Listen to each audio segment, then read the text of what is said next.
જો તમે ખેતીકામ માટે કે પછી તમારા વાહનો માટે બેરલ કે કેન લઈને ડીઝલ પુરાવા જઈ રહ્યા છો, તો આ વિડિયો જોયા વગર ઘરની બહાર ના નીકળતા.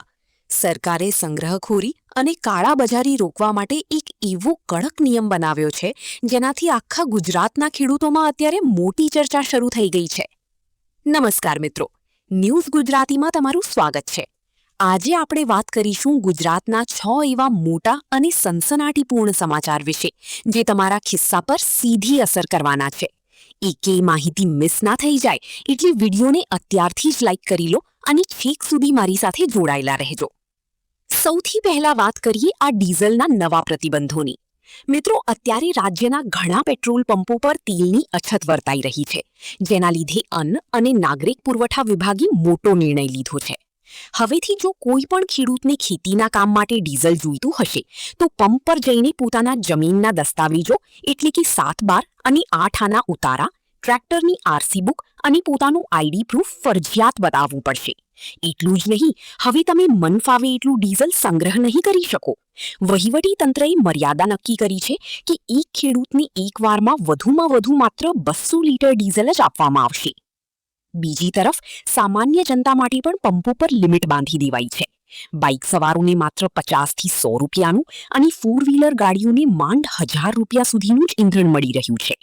માલ સામાનની હેરફેર કરતા મોટા ટ્રકોને તો માત્ર 20 થી 25 લીટર ડીઝલ જ અપાય છે, જેના કારણે ટ્રાન્સપોર્ટ બિઝનેસ આખો ઠપ થઈ ગયો છે.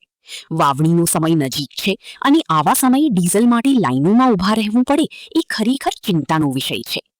આ ડીઝલની કટોકટી વચ્ચે સામાન્ય જનતાની કમર તોડતા વધુ એક આંચકાજનક સમાચાર સામે આવી રહ્યા છે. આંતરરાષ્ટ્રીય બજારમાં ક્રૂડ ઓઇલના સપ્લાયમાં જે અવરોધો આવ્યા છે, તેના લીધે સરકારી તેલ કંપનીઓએ સામાન્ય જનતા પર મોંઘવારીનો ત્રીજો મોટો કોરડો ઝીંક્યો છે. દેશભરમાં પેટ્રોલ અને ડીઝલના ભાવમાં ફરી એકવાર વધારો કરી દેવામાં આવ્યો છે. આ નવા ઝટકા પ્રમાણે પેટ્રોલમાં પ્રતિ લીટર 87 પૈસા અને ડીઝલમાં પ્રતિ લીટર 91 પૈસાનો તોતિંગ વધારો આજથી જ લાગુ થઈ ગયો છે. પશ્ચિમ બંગાળની ચૂંટણીઓ પૂરી થતાં જ તેલ કંપનીઓએ પોતાનું નુકસાન સરભર કરવા માટે રોજ ભાવ વધારવાનું શરૂ કરી દીધું છે, જેનાથી સામાન્ય પરિવારોના માસિક બજેટના લીરે લીરા ઉડી ગયા છે. પણ ઊભા રહો મિત્રો, મુશ્કેલી અહીંયા જ પૂરી નથી થતી. આ ઈંધણના ભડકાની સાથે સાથે આગામી 1 જૂનથી રાંધણ ગેસ એટલે કે એલપીજી સિલિન્ડરની કિંમતોમાં પણ બહુ મોટો વધારો થવાની પૂરેપૂરી આશંકા છે. દર મહિનાની 1લી તારીખે ગેસના ભાવ નક્કી થાય છે અને વર્તમાન સ્થિતિ જોતા ઘરેલું અને કોમર્શિયલ બંને સિલિન્ડરના ભાવ આસમાને પહોંચી શકે છે. જો આમ થશે તો હોટેલનું ખાવાનું અને ઘરનું રસોડું બંને મોંઘા થઈ જશે. હવે જો તમે એવું વિચારતા હોવ કે પેટ્રોલ ડીઝલ મોંઘું છે તો સીએનજી વાપરીને બચી જઈશું, તો તેલ કંપનીઓએ ત્યાં પણ મોટો ખાડો ખોદ્યો છે. ઈંધણના ભાવ વધારાની લાઇનમાં હવે સીએનજી પણ પાછળ નથી રહ્યો. સીએનજીના ભાવમાં પણ પ્રતિ કિલોગ્રામ 1 રૂપિયાનો નવો વધારો ઝીંકી દેવામાં આવ્યો છે.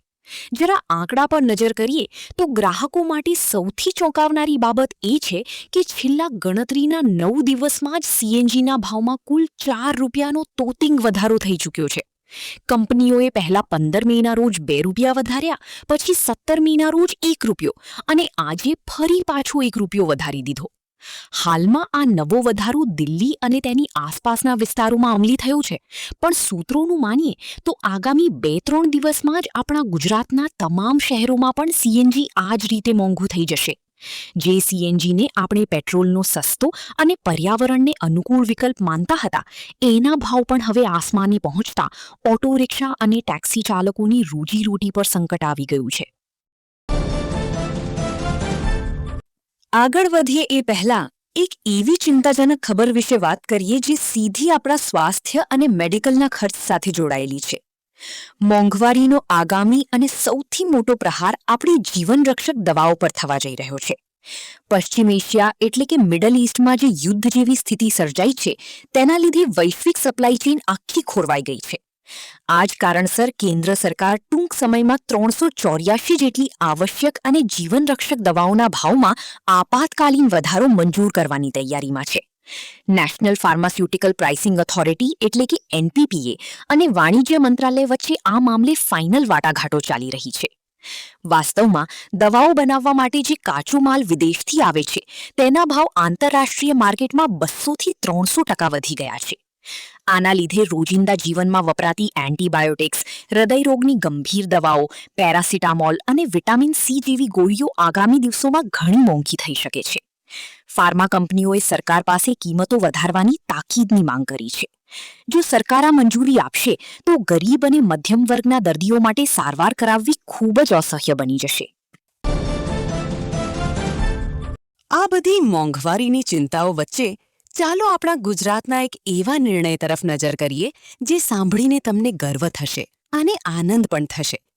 ગુજરાત રાજ્યને સંપૂર્ણપણે ક્ષય એટલે કે ટીબી મુક્ત બનાવવાના સંકલ્પ સાથે રાજ્ય સરકારે એક બહુ જ પ્રશંસનીય અને ઐતિહાસિક નિર્ણય લીધો છે. મુખ્યમંત્રી ભૂપેન્દ્ર પટેલ અને રાજ્યપાલ આચાર્ય દેવવ્રતની અધ્યક્ષતામાં મળેલી બેઠકમાં ટીબીના દર્દીઓ માટે ખાસ આરોગ્યલક્ષી ન્યુટ્રિશન યોજનાને લીલી ઝંડી આપી દેવામાં આવી છે. આ અદ્ભુત યોજના હેઠળ ગુજરાતના જે પણ ટીબીના દર્દીઓનું વજન 42 કિલોગ્રામ કરતાં ઓછું હશે અને 14 વર્ષથી ઓછી ઉંમરના તમામ સંક્રમિત બાળકોને આનો સીધો લાભ મળશે.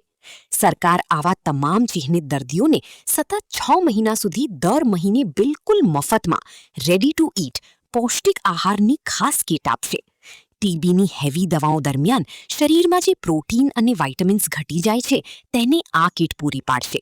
સ્થાનિક આશા વર્કરો આ કીટ સીધી દર્દીના ઘર સુધી પહોંચાડશે.